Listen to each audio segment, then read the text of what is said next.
This is vicmerc with Team Relinquished. Here with not sure exactly what place he got deck profile. We're still waiting for the announcement for the places. Well, Jesus, let's tell them what you were playing today. So today I was playing Deskbots. These guys.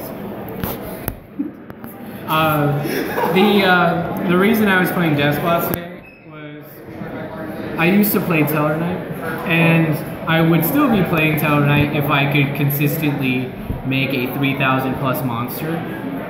So I decided to look at what was coming out in the upcoming sets, and I was like, Deskbots seem legit, right?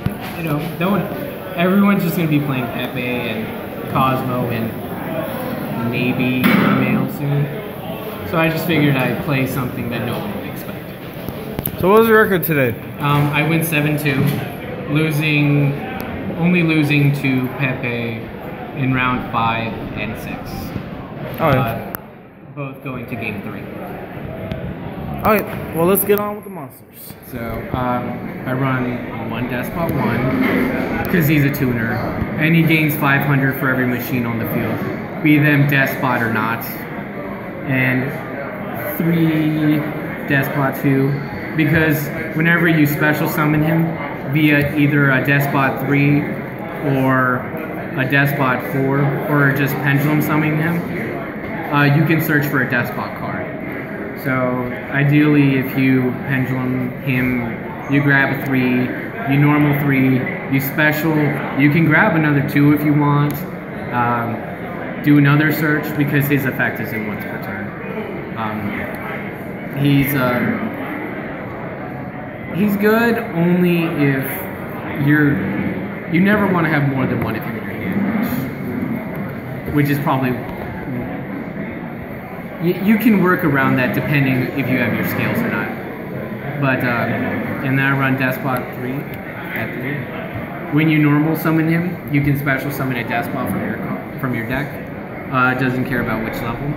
And during either player's turn, you can boost him by 500 for each Despot card you have on the field. So that includes your pendulum scales when they're not even monsters as well. So it's just a nice thing to be able to just tack those on if you need an extra 500 to kill them. I play 3 Despot 4. Once per battle, you can send 1 Despot from your deck to the grave, and it gains that much. It gains 500 per level of the monster sent, but your opponent doesn't take any battle damage for the rest of the turn.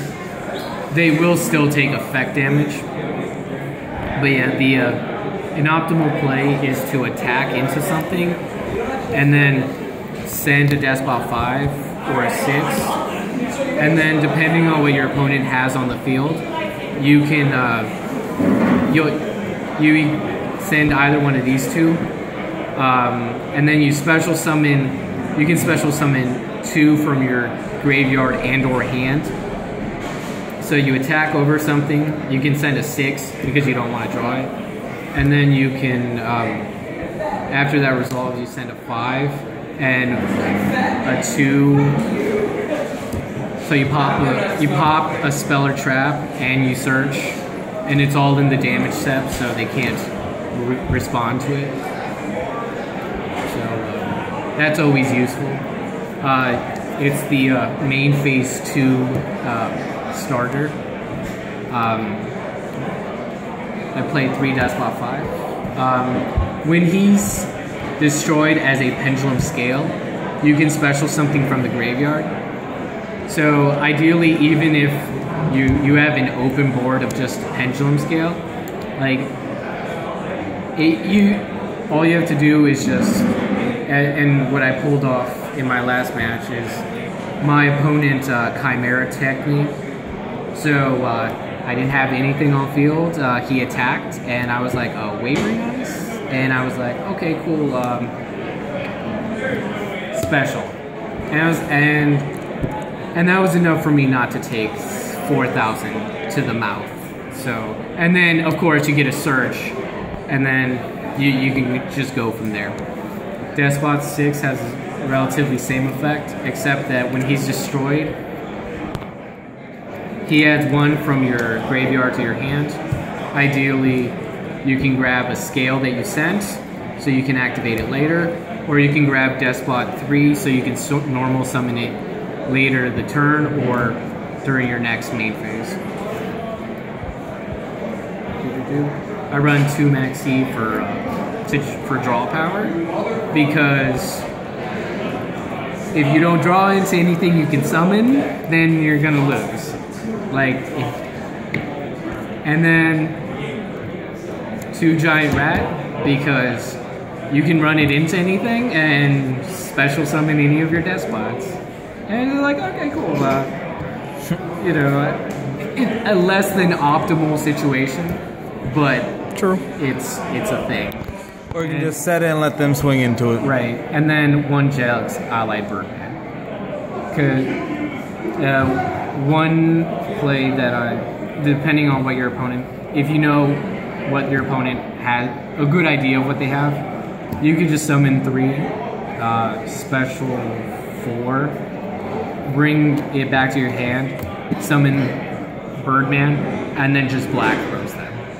And then you could just be like, and then depending on what you have in your hand, and you can even blow up your own scales and just go from there. You can set your scales, blow them up with Black Rose, be like special, bring to hand. That'd be a pretty good move. And that's what I run for monsters at 21. So next are spells. So I run 3 Machine Dupe because they're all machines, and ideally, and you'd want to, if you can, get all your Deskbot 2s out of your deck, because they're not going to do anything for you. They're not going to do anything for you. You special them, search, grab 2, set up for your next turn. 3 Wavering Eyes, because it's that kind of format. And it sucks. I'd really prefer to play anything else other than Wavering Eyes. You ever Wavering Eyes for 4 today? Twice. And it really, at the end of it, I was just like, it was the build-up that I just didn't care for. I was just like, resolve, end turn, and then they just scoop next turn. I don't want to play this. I don't want to play it. It just sucks up room in my deck. So I play 1 Book, 1 Regeki, 2 MSTs, and 2 Upstart. Regeki is Regeki. Book. I never understood how good Book was. I never understood how good Book was. And then I was just like, okay, cool. Has to be, yeah. When you just need to get over something that can't be destroyed by battle, you flip it face down, you're like, okay, cool. Book, Regeki, and then call it in. MST because Staple. it's stable. You can pop your Pendulum Scales. You don't want to run into a Mirror Force or a Solemn Warning. And I play 2 Upstarts because the same reason I play Maxi. But why only 2 Upstarts? Because if there are, so my logic for it was I could either play a 3rd I just got my 3rd Maxi today, so this will be a 3rd Maxi. Okay. So the way I figured it was I can either main 2 Wavering and 3 MST, or originally I had 3 MST and 3 Wavering, and then I just decided that it would be more practical for me to get out of the early game. So I decided to take out the 1 MST and put in the Upstart column. Okay. And this would have been my third maxi that I got today. So I will keep one in there and see how the third maxi works, but that's what they're there for. Okay. So I play double Mirror Force because, you know, I didn't play any Magispector today, and realistically, they're the only ones that would have like who had no effect on. It's just a good card against everything else. It's just a good card. The reasoning I hear for not to play it is because like the Cosmo ships, or they'll just banish to search for something else. I'd be like, sure, I don't care. I don't care if you're gonna search for anything else. I'd be like, I'll just attack over it. I'll just be like, that's the reason I play this deck, so I can kill Dark Destroyer. I'd be like, okay. Be like, summon Dark Destroyer. Okay, you're gonna pop something. Okay, next turn, summon 3 special, kill your special 4, kill Dark Destroyer. Like Cleafort, them getting that Dark Destroyer back, it's not free. They're gonna run out of life points one way or another.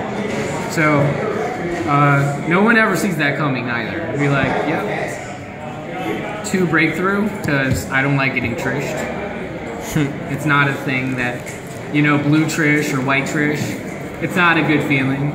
I'd prefer not to let that happen. That's very understandable. You know, most people hate to get trished. Right. So one of the things that I noticed today was a lot of people main decking that the X-Saber Palomaro to make their beast. If I absolutely needed to activate a spell, then I'd be like, okay, cool, breakthrough. The response, mill 2, chain breakthrough. 1 solemn, because pendulum summon, a Gozen match, because they're all earth, and a compulse, because so I went back and forth of whether this should be a bottomless or not, and then I just came to the realization that if anything else, I can bounce the Ignition Prominence before it activates its effect. Or if I really needed to, at the end of my opponent's turn, I can just send my 3 back to my hand and just normal summon it again. Or if they're gonna Regeki me, I'd be like, I kind of need one of those. So it's done work. Okay. So you want to do side or extra deck next? I will do my extra deck. So I play limited XCs because I actually like my monsters. So Sky Cavalry Centurion has a nice effect that it can't be destroyed by battle while it has material. And if I have a battle with a monster, I can detach 1 to send it back to the hand. This is for the Yazi that can't be targeted, is unaffected by traps, can't be destroyed by battle, the Beals that can't be destroyed by battle, the everything that can't be destroyed by battle. Dark Destroyer, Forerunner. It'd be a sad day in hell when I'm taking 1,000 to get rid of a Dark Destroyer, but that's a thing too. Gear can get to X because I can search for Deskbot 3 or Deskbot 1 or any of the level 4 lower. Castel, because it's Castel. Dweller, I didn't go much into it today because aside from Despot 4 and my giant rats, I don't have a lot of 4s. So if I'm going into a rank 4, it's either A, so I actually have like enough base damage that I don't have to activate my effects, i.e. Chivalry or Nightmare, Trap Tricks, Trap Hole, because you know your opponent search for it. You just summon this, be like, oh, it has more than enough lethal attack, and I won a game with that like that. Durandal, because hand cycling I just like, oh, you set your scales. If your opponent wants to Regeki you, you'd be like, okay, change effect. I'd be like, do you want to special summon a monster for me, or do you want to give one back to my hand? Herald, because it negates anything for free. And, Walking Solemn Judgment. and if your opponent's playing hand traps, they're not playing hand traps, because No such thing as Honest, no such thing as Collude, Right, just be Maxi, Veiler, nothing. right, I'd be like, yo, bro, don't do it. Nap Beast, Nap Barkion. Self-explanatory. Sorry, self-explanatory. I went into Barkion today, again, and it was just like, oh, yeah, it's good. And then Porous, because I can steal people's monsters and negate face-up cards. Okay. Black Rose, because it's Black Rose. Clear Wing, I never went into it. It does things. I've seen it do things. There was just a better main deck response to it. Crimson Blader, because you can't normal summon, you can't special after you kill something. Despot Jet, because it's an engine goer. Trish and Chimera Tech. How many times did you trick somebody today? I did once, and it was awesome. Final round? The final round. 2 Flying Sea, because it's Flying Sea, and Pepe's everywhere. 1 Cyber Dragon, because Cyber Dragon. For Chimera Tech? Yeah, the 3rd MST. Double Ghost, 2nd Ghost in for the Pepe maximum. A Mind Drain for Cyframes. Because apparently Burning Abyss are still a thing. And also Dark Destroyer and the Dark Cosmos. I'd be like, don't Magic Spectre spell and trap me, bro. Double Horn. Any Pendulum deck. And double and triple Iron. Cosmos and Infernoids. Cosmo Infernoid. You plop this out there. You make Herald pass, and then you win, because you're gonna negate that Lila they're gonna summon. You're gonna negate the MST they try, and that's you. And then you summon Giant Rat or something that doesn't send to the graveyard, and you just poke. But yeah. Okay. And that's it. Well, guys, this is vicmerc with Team Relinquished. Signing off.